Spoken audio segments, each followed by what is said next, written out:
the greatest funk. My left stroke just went viral. Right stroke put a baby in a spiral. Soprano C, we like to keep it.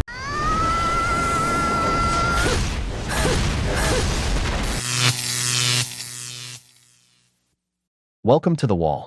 In today's video, we'll take a look at a woman complaining that there are no romantic men, when in reality, she ignored all the ones she put in the friend zone.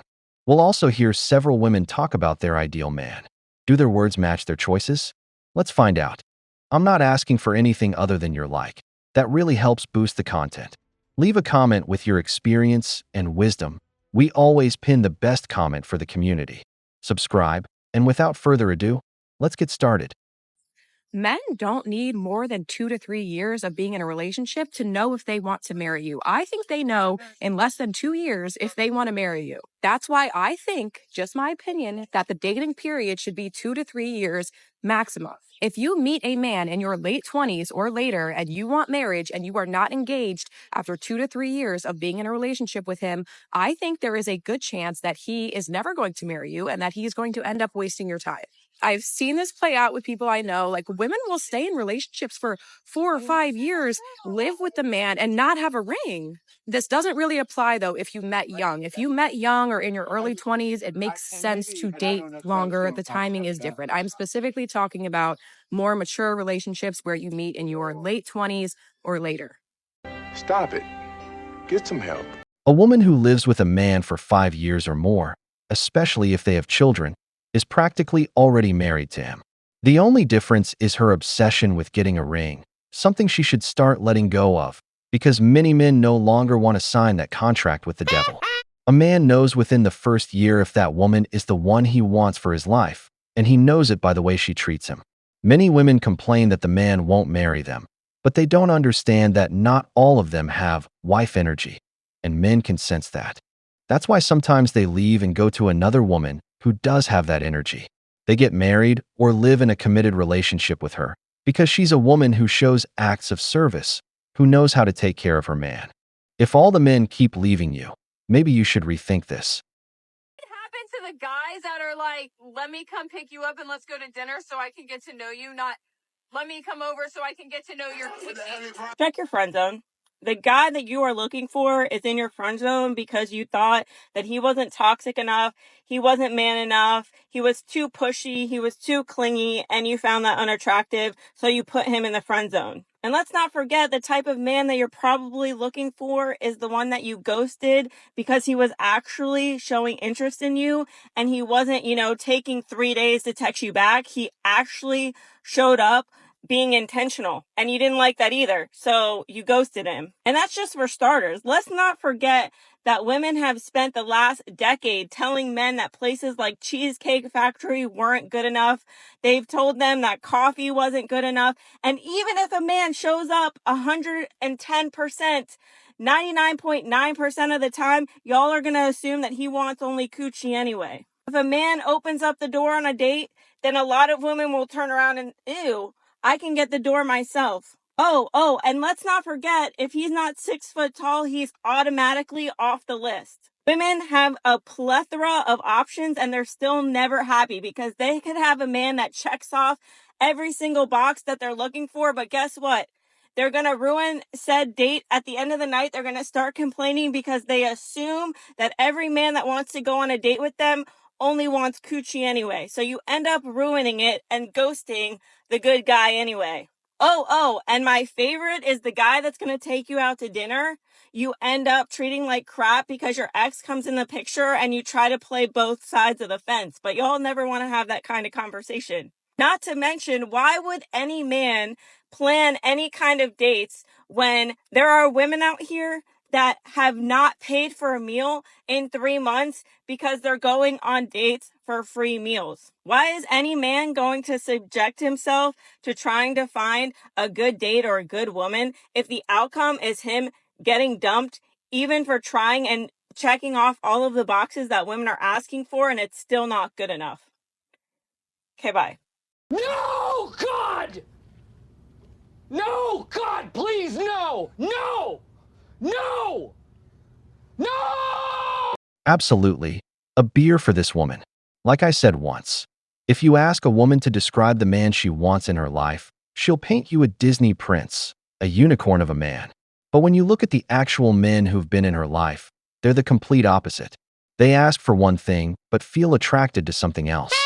Do you know how many women had the ideal man in their lives and sent him to the friend zone? They rejected him for superficial things like his height, the way he talked, or how he dressed. Women chasing the infamous 666 of the apocalypse, a man who's 6 feet tall, with a six-pack, and earns 6 figures a year, the 666 from hell.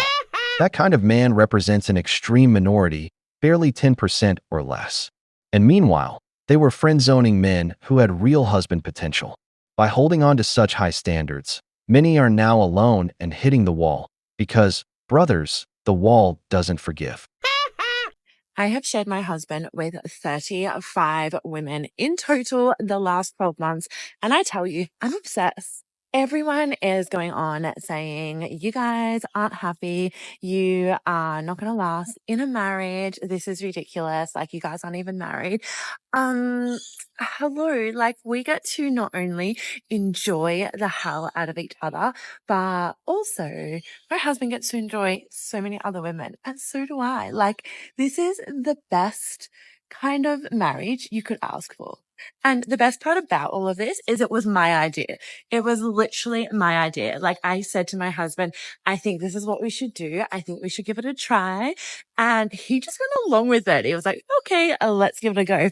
And now it's just like secondhand to us. Cocaine is a hell of a drug. Nowadays, all kinds of couples exist. As long as she doesn't mind, that man will keep enjoying himself. I just hope she doesn't get mad later if another woman steals her husband.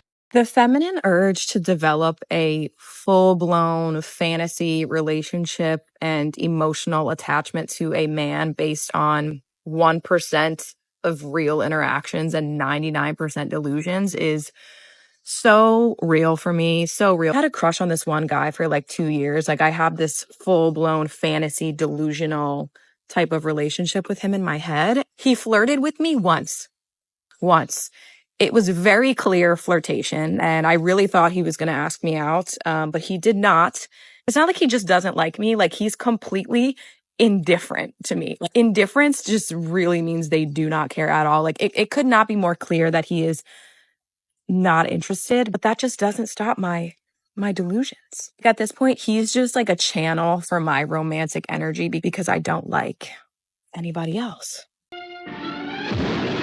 Here we have another woman who fell in love all on her own with a classic Chad. Most likely, he flirted with her once, and she went ahead and built an entire romantic movie in her head. And then she complains, saying, "Where are the thoughtful men?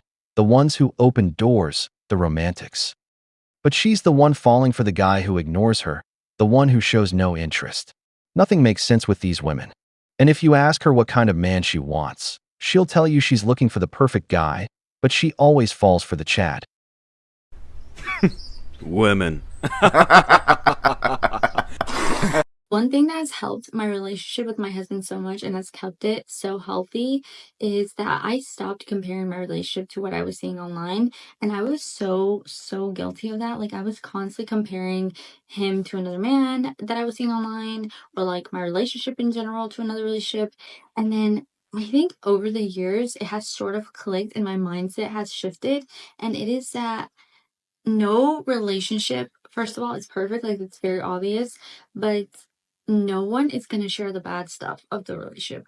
Literally, what you're seeing online is only the good stuff. I've had like close friends where on social media the relationship looks so perfect, and it's like the type of relationship where you're like, oh my god, like relationship goals, or like I want a man like that. But then behind closed doors, they'll tell me like, oh yeah, he doesn't pay for anything, or like he cheated on me, or I caught him texting other girls. Like, I think seeing that with your own eyes over so many years, I just stopped doing that. Stopped comparing my relationship to other people's relationships. Like, you even see it now on social media when girls break up with their boyfriend and like he was perfect. Like, he did everything. Like, they were relationship goals. They had a whole couples page, and then she'll go on live and expose him. You see that all the time, and that is because you don't know anything about that relationship. You literally do not know a single thing. You only know like a 15-second TikTok. So I don't compare my relationship anymore. I'm very happy with our relationship and how healthy it is. And if I see something online that I like, honestly, I just show it to him and I'm like, hey, can you do this for me? And he does it for me. That's problem solved. Nowadays, what's destroying relationships the most are social media. From constant comparisons between couples to the nonstop validation women get addicted to. It makes having a healthy relationship nearly impossible today. The sad part is when you see women in a good relationship and they ruin it over nonsense. Just because some so-called life coach told them their man is toxic. She fills their heads with ideas that make everything their man does seem negative. And you know what's the worst part? They leave a good man. Go looking for another one thinking he'll have everything the first one lacked, and then realize the new guy is missing qualities their first husband actually had. Props to this woman for waking up in time. I don't think that men can be allowed to be invited to things anymore because my husband will get invited to something and he'll be like, hey, babe, on Saturday, we're going to go to so-and-so's party at 4:30 p.m. And I'll be like, cool. Where is it? I don't know. Awesome. Who else is going? I don't know. Is it a birthday party? Is it just a fun party? I don't know. What do I wear? I don't know. He has zero details. Absolutely none. So I told him we're going to someone's party today. And I told him I'm like, get some details. So he calls me back. I'm at the nail salon. He calls me and he's like, oh, yeah, it's a birthday party.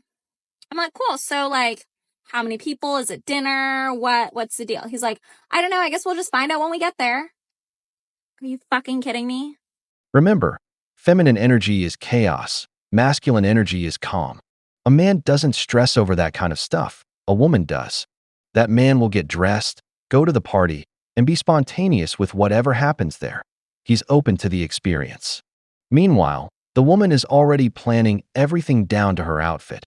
If she needs to bring gifts, what to wear, every little detail. All those small things that a man doesn't really care about. But that's part of the difference between feminine and masculine energy. And it's because of things like this that they complement each other so well. We've reached the end of the video, but before we go, the questions are for you. What do you think about women who send good men to the friend zone? What's your opinion on what these modern women had to say? If you enjoyed the video, make sure to give it a thumbs up, subscribe to the channel, and hit the notification bell. Your support means the world to us and motivates us to create more content. Stay tuned for the next exciting video from the wall.